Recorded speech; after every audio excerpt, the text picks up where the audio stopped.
Praise లడాల్ ఆత్మీయతను పెంపొందించే అనుదిన ఆత్మీయాహారము బండ సందులలో జీవజలంలో నేటిదిన వాగ్దానము కీర్తనలు 119 కీర్తన 165 చరణము. నీ ధర్మశాస్త్రమును ప్రేమించు వారికి ఎంతో నెమ్మది కలదు, వారు తూలి తొట్రిల్లుటకు కారణమేమియూ లేదు. మనశ్శాంతికి ఇదే మార్గము. This is the path to peace of mind.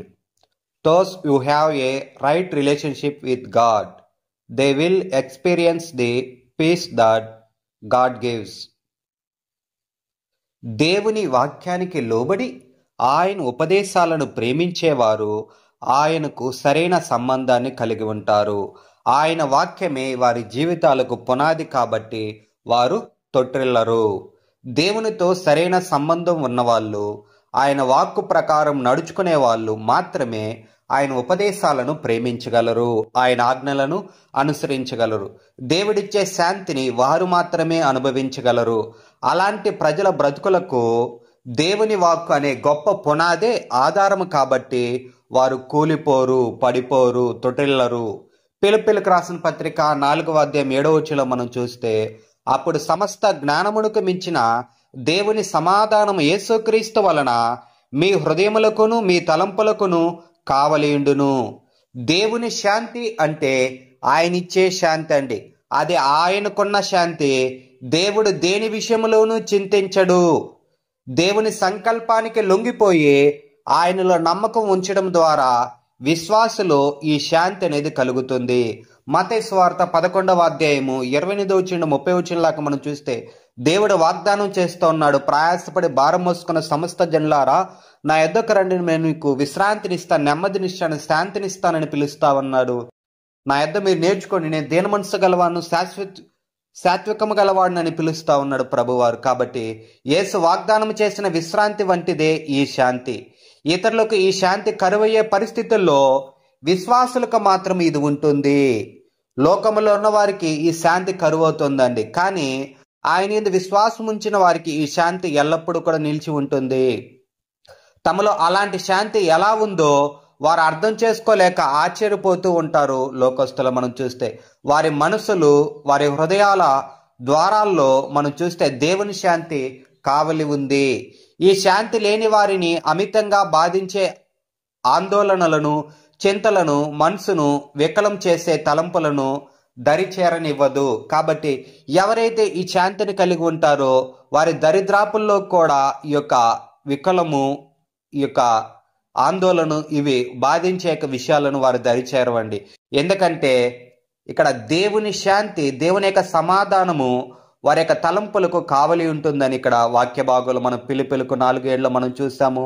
అదేవిధంగా మత్తయి సువార్త 11:25-30 మనం చూసాము.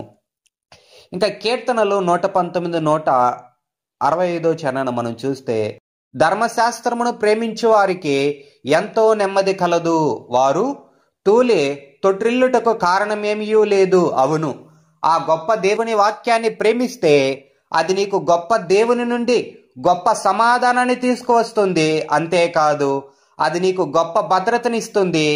దేవుని ధర్మశాస్త్రం అనే సమాజములో మనం ఎప్పుడూ కూడా నివసించేలా చూసుకోగలిగితే ఈ ప్రపంచంలో ఎవరు ఇవ్వలేనంత విశ్రాంతిని అది మనకు అనుగ్రహిస్తుంది. దేవుని యొక్క వాక్యం మనకు నెమ్మదిని, శాంతిని, సమాధానాన్ని తీసుకొస్తుంది. పరిశుద్ధాత్మ దేవుడు వాక్యం ద్వారానే తన ఆదరణను మనకిస్తాడు. మన ఆత్మలో భయంకరమైన తుఫాను లాంటి పరిస్థితులు అలుముకున్నప్పుడు వాక్య ప్రభావంతోనే వాటిని నిమ్మలింపజేస్తాడు. దేవుని వాక్యం ఎవరిలోనైతే సమృద్ధిగా నివసిస్తుందో వారికేది అడ్డుగా నిలవలేదు. అలాంటి వారు తమ యొక్క సిలువను అనుదినము మోసుకుంటూ వెళ్తున్నా అది వారికి ఆనందంగానే, ఆహ్లాదకరంగానే ఉంటుంది. అగ్ని వంటి మహాశ్రమలు కలిగిన ఏదో జరగకూడని జరిగిపోయినట్లుగా వారు ఆశ్చర్యపడరు. ఎందుకంటే అది వారినేమీ చేయలేదు. చాలా మంది ధన సమృద్ధి కలిగినప్పుడు ఆత్మీయ మార్గములో కుంటుపడుతూ ఉంటారు. కానీ దేవుని వాక్యములోనే తమ జీవితాలను గడిపే వారికి ధన సమృద్ధి కలిగిన అది వారి ఆత్మీయ జీవితాన్ని ఆటంకపరచలేదు. ఇతరులను నలగొట్టేటట్లు దుఃఖ బాధలేవి వారిని నలగొట్టలేవు. వారి ఈ బాహ్య జీవితంలో సంభవిస్తున్న మార్పులకు అతీతంగా జీవిస్తారు.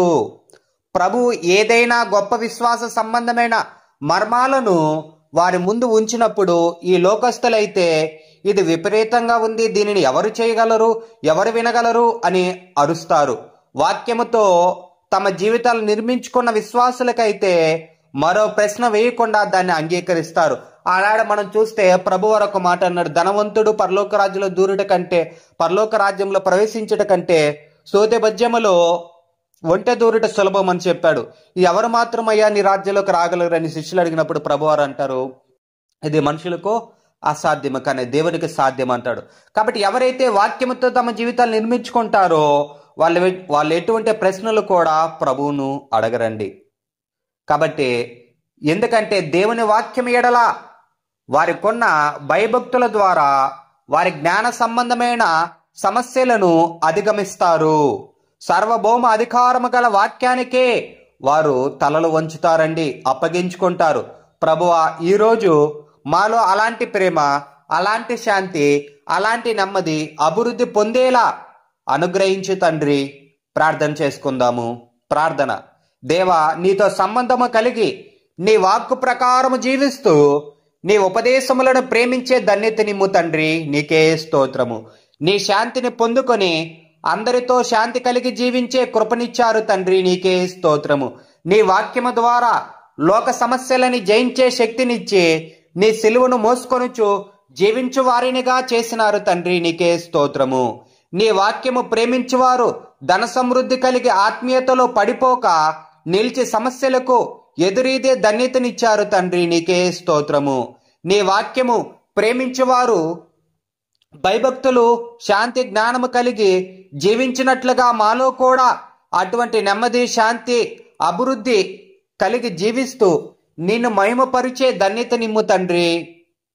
నీ యొక్క వాక్యమును ప్రేమించే వారిలో ఎటువంటి ధన సమృద్ధి ఉన్నా కూడా ప్రభా, వారి ఆత్మీయతలో పడకుండా కూలకుండా ప్రభా, నీ యందు స్థిరముగా ఉన్నట్లుగా మేము కూడా ప్రభ నిన్ను ప్రేమించి ఎటువంటి సమస్యలు వచ్చినా కూడా నిలిచే ధన్యత నిమ్ము ప్రభా. నీ యొక్క వాక్యమును ప్రేమించే ధన్యతను మాకు దయచేయి ప్రభా. శాంతి, జ్ఞానమును కలిగి జీవించినట్లుగా మాలో కూడా ప్రభువా అట్టి నెమ్మదిని, శాంతిని, అభివృద్ధిని కలిగించు తండ్రి. ప్రభువా, ఆ యొక్క అభివృద్ధి కలిగి జీవిస్తూ నిన్ను మహిమపరుచు ధన్యత నిమ్ము తండ్రి. నజరేయుడైన యేసుక్రీస్తు నామమున ప్రార్థించి పొందుకొనుచున్నాము పరమ తండ్రి. ఆమేన్, ఆమేన్, ఆమేన్. మన దేవుని ప్రేమయు రక్షకుడైన యేసుక్రీస్తు కృపయు పరిశుద్ధాత్మ సావాసమును మీకందరికీ తోడయుండునుగాక. ఆమేన్, ఆమేన్, ఆమేన్. Thank you for watching. Praise the Lord. God bless you. Please like, share, subscribe.